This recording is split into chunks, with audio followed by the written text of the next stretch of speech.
ಸ್ನೇಹಿತರೆ, ನಾವೀಗ ಗ್ಯಾರಂಟಿ ಯೋಜನೆ ಪಡಿತಾ ಇದ್ದೀವಿ. ನಾವು ಸೇಫಾ? ಮತ್ತು ಈಗ ಯಾರೆಲ್ಲ ಜಿ ಎಸ್ ಟಿ ಹೋಲ್ಡರ್ಸ್ ಇದ್ದಾರೋ ಅವರನ್ನು ಪರಿಷ್ಕರಣೆ ಮಾಡುತ್ತೆ ಅಂತ ಸರ್ಕಾರ ಹೇಳ್ತಾ ಇದೆ. ಯಾವ ರೀತಿ ಪರಿಷ್ಕರಣೆ ಮಾಡುತ್ತೆ ಮತ್ತು ಅವರನ್ನು ಪರಿಷ್ಕರಣೆ ಮಾಡುವಂಥ ಬರದಲ್ಲಿ ನಮ್ಮ ಗ್ಯಾರಂಟಿಗೆ ಏನಾದರೂ ಕುತ್ತು ಬರುತ್ತಾ?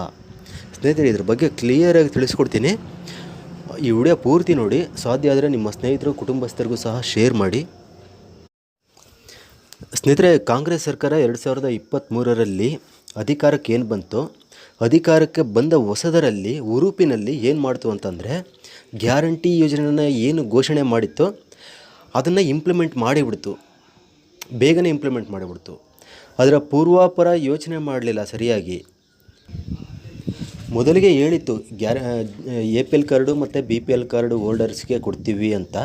ಅದಾದ ನಂತರ ಅರ್ಜಿ ಹಾಕೋರು ಯಾರ್ಯಾರಿದ್ರು ಅಂತಂದರೆ, ಈ GST ವ್ಯಾಪ್ತಿಗೆ ಬರೋಂಥರು, ಇನ್ಕಮ್ ಟ್ಯಾಕ್ಸ್ ಕಟ್ಟಂಥರು ಅವರೆಲ್ಲರೂ ಇದ್ದರು.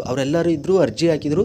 ಸರಿಯಾಗಿ ಪ್ರೋಸೆಸ್ ಆಗಿದ್ದಿಲ್ಲ. ಆ ಕಾರಣದಿಂದ ಎಲ್ಲರಿಗೂ ಗ್ಯಾರಂಟಿ ಯೋಜನೆ ಸಿಕ್ಬಿಡ್ತು. ಆವಾಗ ಸರ್ಕಾರ ಬೇರೆ ಹೊಸ್ದಾಗಿ ಬಂದಿತ್ತು, ಹುರುಪಿನಲ್ಲಿತ್ತು, ಸ್ಟಾರ್ಟಿಂಗ್ ಆ ರೀತಿ ಮಾಡಿಬಿಡ್ತು. ಬಟ್ ಈಗ ಏನು ಮಾಡ್ತಿದೆ ಅಂತಂದರೆ, ಬೇರೆ ಅರ್ಹರಲ್ಲದೆ ಇರೋರಿಗೂ ಸಹ ಹೋಗ್ತಾ ಇದೆ. ಅದನ್ನು ಪರಿಷ್ಕರಣೆ ಮಾಡ್ತೀವಿ ಅಂತ ಸರ್ಕಾರ ಹೇಳಿದೆ. ಒಳ್ಳೆ ನಿರ್ಧಾರನೇ. ಬಟ್ ಇದರಿಂದ ಅನರ್ಹರಿಗೆ ಮಾತ್ರ ಪ್ರಾಬ್ಲಮ್ ಆಗುತ್ತೆ.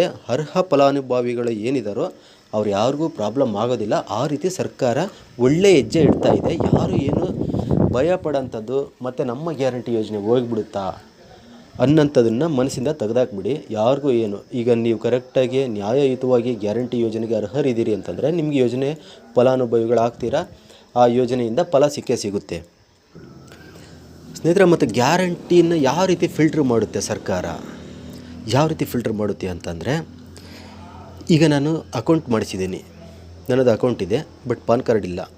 ಅಕೌಂಟ್ ಇದೆ ಮತ್ತು ಆಧಾರ್ ಕಾರ್ಡ್ ಇದೆ. ಈಗ ಅರ್ಜಿ ಹಾಕೋದಕ್ಕೆ ನನಗೇನು ಬೇಕು?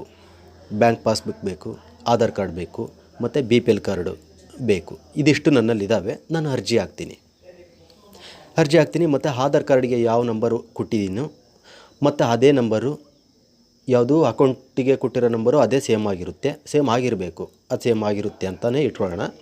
ಅದಾದ ನಂತರ ಇದು ರೇಷನ್ ಕಾರ್ಡು, BPL ಅಥವಾ APL ಕಾರ್ಡು, ಅದರಲ್ಲೂ ಸಹ ನಂಬರ್ ಕೊಟ್ಟಿದ್ದೀನಿ. ಒಂದೇ ನಂಬರ್ ಇರುತ್ತೆ.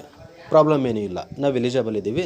ನಮಗೆ OTP ಬರುತ್ತೆ. ಬಯೋಮೆಟ್ರಿಕ್ಕು ಮ್ಯಾಚ್ ಆಗುತ್ತೆ. ಯಾವಾಗ ಅಂತಂದರೆ, ನಾವು ಆಧಾರ್ ಕಾರ್ಡನ್ನ ಅಪ್ಡೇಟ್ ಮಾಡಿಸಿರ್ಬೇಕು ರೀಸೆಂಟಾಗಿ. ಆವಾಗ ಬಯೋಮೆಟ್ರಿಕ್ಕು ಮ್ಯಾಚ್ ಆಗುತ್ತೆ. ನಮಗೆ ಅಪ್ರೂವಲ್ ಆಯಿತು, ಗೃಹಲಕ್ಷ್ಮಿ ಯೋಜನೆ ನಮಗೆ ಅಪ್ರೂವಲ್ ಆಯಿತು ಅಂತ ಅರ್ಥ. ಮತ್ತು ಪ್ರಾಬ್ಲಮ್ ಯಾರಿಗಾಗುತ್ತೆ? ಈಗ ನಾನು GST ಪಾವತಿ ಮಾಡ್ತಾಯಿದ್ದೀನಿ, ಅಥವಾ ನಮ್ಮ ಸಂಗಾತಿ ಗಂಡ ಅಥವಾ ಹೆಂಡತಿ GST ಪಾವತಿ ಮಾಡ್ತಾಯಿದ್ದಾರೆ.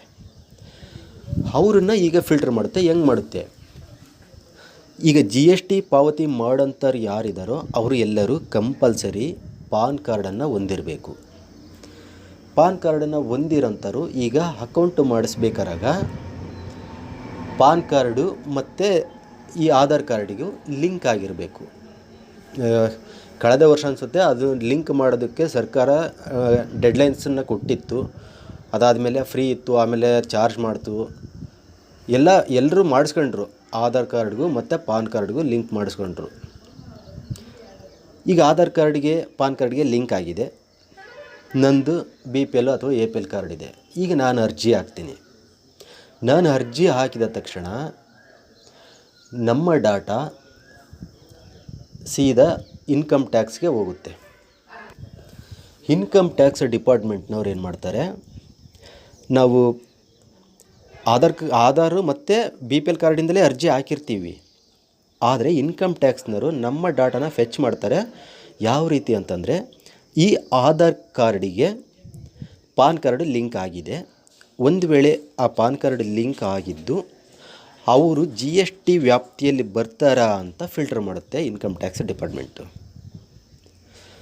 ಹೌದು, ಈ ವ್ಯಕ್ತಿ, ಈ ಮಹಿಳೆ ಇನ್ಕಮ್ ಟ್ಯಾಕ್ಸ್ ವ್ಯಾಪ್ತಿಯಲ್ಲಿ ಬರ್ತಾ ಇದ್ದಾರೆ, ಇವರು ಟ್ಯಾಕ್ಸ್ ಪೇಯರು ಅಂತ ಇನ್ಕಮ್ ಟ್ಯಾಕ್ಸ್ಗೆ ಗೊತ್ತಾಯಿತು ಅಂತಂದರೆ, ಅದು ಆ ಡಾಟಾಬೇಸನ್ನು ಸೀದಾ ಸೇವಾ ಸಿಂಧು ಪೋರ್ಟಲ್ ಏನಿದೆಯೋ ಅದಕ್ಕೆ ಕಳಿಸ್ಬಿಟ್ಟು ಅರ್ಜಿಯನ್ನು ರಿಜೆಕ್ಟ್ ಮಾಡುತ್ತೆ. ನಾವು ಮುಚ್ಚಿಡ್ಬೋದು, ನಾನು ಟ್ಯಾಕ್ಸ್ ಕಟ್ತಿಲ್ಲ, ನಾನು GST ಪೇಯರ್ ಅಲ್ಲ ಅಂತ ನಾವು ಮುಚ್ಚಿಡ್ಬೋದು. ಆದರೆ ಈಗ ಆಲ್ರೆಡಿ ನಮ್ಮ ಆಧಾರ್ ಕಾರ್ಡ್ಗೂ ಮತ್ತು ಪಾನ್ ಕಾರ್ಡ್ಗೂ ಲಿಂಕ್ ಆಗಿದೆಯಲ್ಲ, ಅದರಿಂದ ನಾವು ಮುಚ್ಚಿಡೋಕ್ಕಾಗೋದಿಲ್ಲ ಇಲಾಖೆಯಲ್ಲಿ. ಅದು ಆಟೋಮೆಟಿಕ್ಕು ರಿಜೆಕ್ಟ್ ಮಾಡಿ ಬಿಸಾಕುತ್ತೆ ನಮ್ಮ ಅರ್ಜಿಯನ್ನು. ಮತ್ತೀಗ ನಮ್ಮ ಕುಟುಂಬದ ಸದಸ್ಯರು, ಈಗ ಒಬ್ಬ ಮಹಿಳೆ ಗಂಡ ಟ್ಯಾಕ್ಸ್ ಪೇಯರು ಮತ್ತು ನಾನು ಹಾಕ್ಬೋದಲ್ಲ, ನಮ್ಮ ಗಂಡಂದೇನು ಆಧಾರ್ ಕಾರ್ಡು ಪಾನ್ ಕಾರ್ಡ್ ಏನು ಕೇಳ್ತಾ ಇಲ್ಲಲ್ಲ ಅಂತ ಬರಬಹುದು ಡೌಟು. ಆದರೆ ರೇಷನ್ ಕಾರ್ಡ್ ಕೇಳುತ್ತೆ ಸರ್ಕಾರ. ಟ್ಯಾಕ್ಸ್ ಪೇಯರು APL ಕಾರ್ಡು ಇಟ್ಕೋಬೋದು, ಪ್ರಾಬ್ಲಮ್ ಇಲ್ಲ. APL ಕಾರ್ಡ್ ಇದ್ದವರು ಯಾವುದಕ್ಕೆ ಗೃಹಲಕ್ಷ್ಮಿಗೆ ಅರ್ಜಿ ಹಾಕ್ಬೋದಂತಲೂ ಹೇಳಿದೆ, ಅದಕ್ಕೂ ಪ್ರಾಬ್ಲಮ್ ಇಲ್ಲ. APL ಕಾರ್ಡ್ ಇಟ್ಕೊಂಡು ಟ್ಯಾಕ್ಸ್ ಪೇಯರ್ ಆಗಿದ್ರೆ ಪ್ರಾಬ್ಲಮ್ಮು. ಈಗ ಗಂಡ ಮತ್ತು ಟ್ಯಾಕ್ಸ್ ಪೇ ಮಾಡ್ತಾಯಿದ್ದಾನೆ, ಕೊಡ್ತಾ ಇರೋದು ಹೆಂಡ್ತಿ ದಾಖಲೆಗಳನ್ನು, ಗಂಡನ ದಾಖಲೆ ಕೊಡ್ತಾ ಇಲ್ಲ. ಮತ್ತು ಹೆಂಗೆ ಗೊತ್ತಾಗುತ್ತೆ ಅಂದರೆ ರೇಷನ್ ಕಾರ್ಡಲ್ಲಿ ಸಂಗಾತಿಯ ಹೆಸರು ಇರುತ್ತೆ, ಪತಿ ಅಥವಾ ಪತ್ನಿ.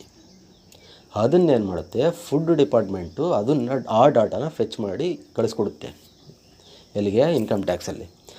ಈ ರೇಷನ್ ಕಾರ್ಡಲ್ಲಿ ಇಷ್ಟು ವ್ಯಕ್ತಿಗಳಿದ್ದಾರೆ, ಈ ಕುಟುಂಬದಲ್ಲಿ ಇಷ್ಟು ಸದಸ್ಯರಿದ್ದಾರೆ, ಈ ಸದಸ್ಯರಲ್ಲಿ ಇಷ್ಟು ಸದಸ್ಯರ ಪೈಕಿ ಯಾರಾದರೂ ಒಬ್ಬರು ಟ್ಯಾಕ್ಸ್ ಪೇಯರ್ ಇದ್ದಾರಾ ನೋಡಿ ಅಂತ.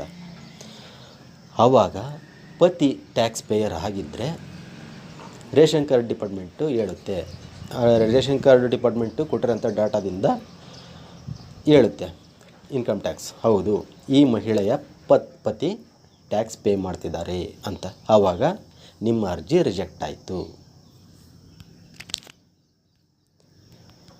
ಈ ರೀತಿ ಸರ್ಕಾರ ಗೃಹಲಕ್ಷ್ಮಿ ಯೋಜನೆಯನ್ನು ಪರಿಷ್ಕರಣೆ ಮಾಡ್ತಾ ಇದೆ. ಈ ರೇಷನ್ ಕಾರ್ಡ್ ಡಿಪಾರ್ಟ್ಮೆಂಟು ಆಹಾರ ಇಲಾಖೆ ಏನಿದೆಯೋ, ಆಹಾರ ಇಲಾಖೆಯೂ ಸಹ ಈ ಆಧಾರ್ ಕಾರ್ಡನ್ನ ಲಿಂಕ್ ಮಾಡಿದೆ ಪ್ರತಿಯೊಬ್ಬ ವ್ಯಕ್ತಿಯ ಆಧಾರ್ ಕಾರ್ಡು ರೇಷನ್ ಕಾರ್ಡ್ಗೆ ಸಪ್ರೇಟಾಗಿ ಲಿಂಕ್ ಆಗಿದೆ. ಒಂದು ವೇಳೆ ಆ ಕುಟುಂಬದಲ್ಲಿ ಇನ್ನೂ ಚಿಕ್ಕ ಮಕ್ಕಳು ಅವರಿದ್ದರೆ ತಂದೆಯದ ಮೊಬೈಲ್ ನಂಬರೇ ಎಲ್ಲ ಒಂದಕ್ಕೆ ಲಿಂಕ್ ಆಗಿರುತ್ತೆ. ಅದು ಬಿಟ್ಟು ಪ್ರತಿ ಇಲಾಖೆಯೂ ಸಹ ಈಗ ಆಧಾರ್ ಕಾರ್ಡನ್ನು ಕಂಪಲ್ಸರಿ ಮಾಡ್ಕೊಂಡ್ಬಿಟ್ಟೈತೆ. ಅದರಿಂದಲೇ ಸಹ ಈ ಬ್ಯಾಂಕು ಮತ್ತು ಪಾನ್ ಕಾರ್ಡ್ ಲಿಂಕ್ ಆಗಿರೋದ್ರಿಂದ ಪ್ರತಿಯೊಬ್ಬರನ್ನು ಸಹ ವ್ಯವಸ್ಥಿತವಾಗಿ ಫಿಲ್ಟರ್ ಮಾಡುತ್ತೆ.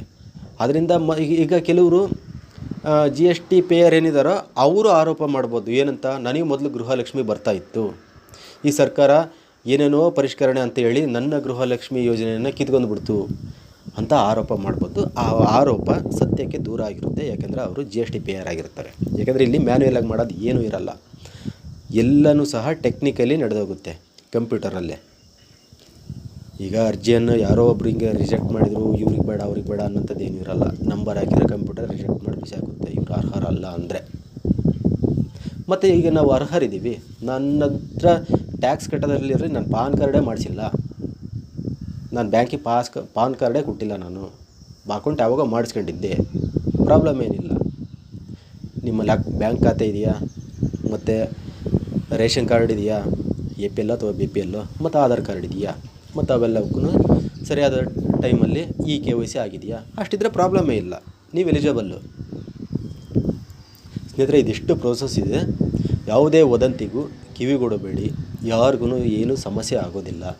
ಒಂದು ವೇಳೆ ಸಮಸ್ಯೆ ಆದರೆ ಯಾವಾಗ ಆಗುತ್ತೆ ಅಂತಂದರೆ, ನೀವು ಬಯೋಮೆಟ್ರಿಕ್ ಕೊಡೋಂಥ ಟೈಮಲ್ಲಿ ಸ್ವಲ್ಪ ಸಮಸ್ಯೆ ಆಗಬಹುದು, ನಿಮ್ಮ ಬೆರಳನ್ನು ಬೇಗ ಕ್ಯಾಪ್ಚರ್ ಮಾಡದೇ ಇರಬಹುದು. ಅಂಥದ್ದು ಯಾರ್ಯಾರಿಗಾಗುತ್ತೆ ಅಂತಂದರೆ, ಈಗ ರೇಷನ್ ಕಾರ್ಡಿಂದ ರೇಷನ್ ಪಡಿತಿರ್ತೀವಲ್ಲ ನ್ಯಾಯಬೆಲೆ ಅಂಗಡಿಯಿಂದ, ಯಾರ ಬೆರಳನ್ನು ಬೇಗ ಕ್ಯಾಪ್ಚರ್ ಮಾಡ್ಕೊಳ್ಳೋದಿಲ್ಲ, DVC ಚೆನ್ನಾಗಿದ್ದು ಸಹ ಬೇಗ ಯಾವ ಬೆರಳನ್ನು ಕ್ಯಾಪ್ಚರ್ ಮಾಡ್ಕೊಳ್ಳೋದಿಲ್ಲ, ಅಂಥವ್ರಿಗೆ ಸ್ವಲ್ಪ ಲೇಟ್ ಆಗುತ್ತೆ ಅಷ್ಟೇ. ಅದು ಬಿಟ್ಟರೆ ಯಾರಿಗೂ ಏನೂ ಸಮಸ್ಯೆ ಇಲ್ಲ.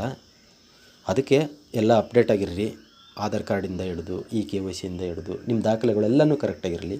ಹೊಸದಾಗಿ ಅರ್ಜಿ ಇನ್ನು 2-3 ದಿನದಲ್ಲೇ ಅರ್ಜಿ ಕರೀತಾ ಇದ್ದಾರೆ. ಅರ್ಜಿ ಕರೆದ ತಕ್ಷಣ ಅರ್ಜಿ ಹಾಕಿ, ಸಮಸ್ಯೆ ಏನೂ ಇಲ್ಲ. ಸ್ನೇಹಿತರೆ, ವಿಡಿಯೋ ಇಷ್ಟ ಆಗಿದ್ದರೆ ಸಬ್ಸ್ಕ್ರೈಬ್ ಮಾಡಿ, ಮತ್ತು ನಿಮ್ಮ ಸ್ನೇಹಿತರು ಕುಟುಂಬಸ್ಥರಿಗೂ ಸಹ ಶೇರ್ ಮಾಡಿ. ಮುಂದಿನ ವಿಡಿಯೋದಲ್ಲಿ ಮತ್ತೆ ಸಿಗೋಣಂತೆ. ನಮಸ್ಕಾರ.